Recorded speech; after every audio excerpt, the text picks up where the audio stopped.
नमस्कार, स्वागत आप सभी का YouTube channel knowledge TV Haryana. आज 24 नवंबर सोमवार सभी हरियाणा वासियों के लिए 12 बड़ी खबरें सामने आ रही हैं। काम की खबरें, घोषणा, आदेश, ऐलान। दोपहर 4 बजे तक क्या है पूरी जानकारी, आइए देखते हैं। हरियाणा की सबसे तेज, सबसे सटीक जानकारी के लिए चैनल को सब्सक्राइब भी जरूर कर लें। तो चलिए देखते हैं हरियाणा से 12 बड़ी खबरें, घोषणा, ऐलान। पहली बड़ी घोषणा, हरियाणा में किसानों को डीएपी व यूरिया के अतिरिक्त अन्य कोई उत्पाद या खाद कीटनाशक जबरन बिक्री किया जाता है तो ऐसे अधिकारियों और निजी डीलरों के खिलाफ सख्ती बरती जाएगी। कृषि व किसान कल्याण मंत्री ने डीएपी, यूरिया के साथ अतिरिक्त खाद, जिंक, कीटनाशक या अन्य सामग्री की जबरन बिक्री करने वालों के खिलाफ कार्रवाई के आदेश दिए हैं।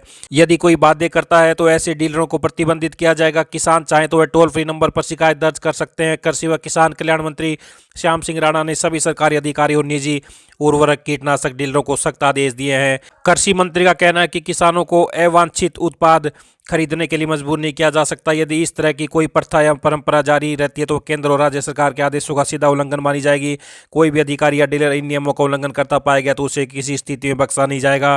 कृषि मंत्री ने सभी जिलों के कृषि उपनिदेशकों को ऐसे मामलों पर तुरंत संज्ञान लेने के आदेश दिए। साथ ही मौके पर जांच करने और दोषियों के खिलाफ लाइसेंस निलंबन से लेकर आपराधिक मुकदमा दर्ज करने तक की कार्रवाई करने के आदेश दिए हैं। किसान ब्लॉक या जिला स्तर पर कृषि अधिकारियों को भी अपनी शिकायत दे सकते हैं, सरकार तुरंत कार्रवाई करेगी। तो ये बड़ी अपडेट, डीएपी, यूरिया के अतिरिक्त कोई उत्पाद थोपने वालों पर होगी सख्ती, निजी डीलरों के खिलाफ कार्रवाई के आदेश। कृषि मंत्री ने कड़ी चेतावनी दी है। किसान टोल फ्री नंबर के माध्यम से भी दर्ज करा सकते हैं शिकायत, तो ये आप टोल फ्री नंबर देख सकते हैं। तो ये पहली बड़ी घोषणा। आइए दूसरी बड़ी घोषणा देखते हैं। हरियाणा लाडो लक्ष्मी योजना से बड़ी खबर, मुख्यमंत्री नायब सैनी की इच्छा है कि महिलाओं को 2100 रुपये मासिक भत्ता देने की बजाय किसान सम्मान निधि की तर्ज पर साल में 2 बार एक मुश्त यह राशि प्रदान की जाए। किसान सम्मान निधि पूरे प्रदेश में सफलतापूर्वक चल रही है। इस योजना के तहत साल में 3 बार 2-2 हज़ार रुपये की राशि खातों में डाली जाती है। किसान सम्मान निधि योजना के क्रियान्वयन को लेकर किसी तरह का विवाद नहीं है।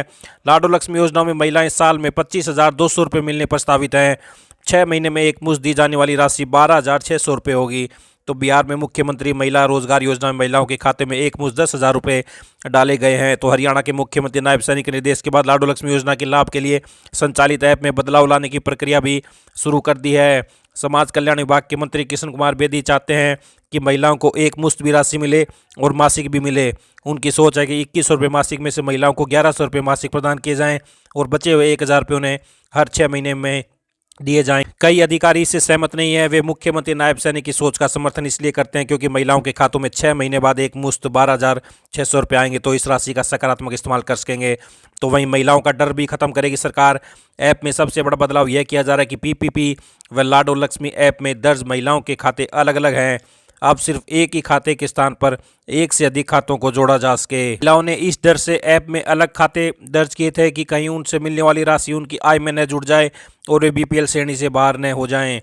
तो वहीं विभागीय अधिकारी ने मुख्यमंत्री को बताया कि 6 महीने में महिलाओं को एक मुश्त राशि देने का फायदा यह भी है कि उन्हें हर महीने डॉक्यूमेंट अपलोड नहीं करने पड़ेंगे। 6 महीने में इस प्रक्रिया को एक बार करना होगा। तो लाडो लक्ष्मी योजना को इसी सोच के साथ अब अपडेट किया जा रहा है। लाडो लक्ष्मी योजना के लिए नई एसओपी तैयार हो रही है। तो फैमिली आईडी में अब एक से अधिक खातों को जोड़ने का प्रावधान लागू करने की तैयारी है। तो किसान सम्मान निधि की तरह चलेगी लाडो लक्ष्मी योजना। आइए अगली बड़ी घोषणा देखते हैं। हरियाणा में इस सीजन में बीपीएल कार्ड धारकों को राशन में गेहूं के साथ बाजरा नहीं मिलेगा। हरियाणा सरकार की ओर से दिसंबर महीने के लिए जारी स्टॉक में बाजरे को शामिल नहीं किया गया। पहले दिसंबर से फरवरी तक राशन कार्ड धारकों को 5 किलो अनाज में 2 किलो मोटा अनाज और 3 किलो गेहूं मिलता था। साथ में चीनी, सरसों का तेल भी मिलता था। इस बार बाजरे की जगह 5 किलो गेहूं मिलेगा। मोटा अनाज नहीं मिलने की वजह अधिकारी बता रहे हैं कि सरकार ने बाजरे की खरीद नहीं की है। वर्षा होने की वजह से बाजरे की फसल खराब हो गई और सरकार चाहकर भी बाजरे की खरीद नहीं कर पाई है। फसल खराब होने के साथ ही अनाज के सड़ने की भी आशंका थी। तो बीपीएल कार्ड धारकों को नहीं मिलेगा बाजरा। आइए अगली बड़ी घोषणा देखते हैं। हरियाणा में धान घोटाले के बाद अनाज मंडियों में खरीद व्यवस्था की प्रक्रिया किसी एजेंसी को सौंपी जाएगी जो गेट पास, खाद्यान्न की जांच, तुलाई, बोरी पर बार कोड और मिलों में जाने वाले खाद्यान्न पर नजर रखेगी। जो गेट पास कटेंगे उनकी वेरिफिकेशन की जाएगी। मेरी फसल मेरा ब्यौरा पर दर्ज फसल का पंजीकरण विभाग के पास जाएगा। एसीएस का कहना है कि अगले सीजन से यह व्यवस्था लागू होगी। विभाग भी खरीद पर नजर रखेगा। धान खरीद में जिन अफसरों ने लापरवाही बरती उन पर कार्रवाई की जाएगी। तो सरकार की खरीद की निगरानी करेगी प्राइवेट एजेंसी। हर बोरी पर बार कोड, मंडी में किस वाहन से कितनी फसल आई, यह सीसीटीवी में देख सकेंगे। तो हरियाणा में धान घोटाले के बाद बड़ा फैसला। आइए अगली बड़ी घोषणा देखते हैं। हरियाणा सरकार ने shop and commercial establishment act में संशोधन किया है। इस संशोधन के बाद प्रदेश में बिजनेस आवर्स 9 से बढ़ाकर 10 घंटे किए गए हैं। साथ ही कर्मचारियों के हर तिमाही मिलने वाले ओवर टाइम में भी बढ़ोतरी की है। बड़े व्यापारिक प्रतिष्ठानों के लिए कड़े मानक बनाए गए हैं। इसके तहत कर्मचारियों को नौकरी से पहले नियुक्ति पत्र और पहचान पत्र देने जरूरी होंगे। गवर्नर ने Haryana shops and commercial establishment act में किए संशोधन को लेकर अध्यादेश जारी किया है। तो ये बड़ी अपडेट, कर्मचारियों के हर तिमाही मिलने वाले ओवर टाइम में बढ़ोतरी, विधानसभा के शीत सत्र में पेश होगा अध्यादेश। तो बिजनेस आवर 1 घंटा बढ़ा, अब 10 घंटे खुलेंगे व्यापारिक प्रतिष्ठान। आइए अगली बड़ी घोषणा देखते हैं। ऊर्जा, श्रम और परिवहन मंत्री अनिल विज का बड़ा बयान।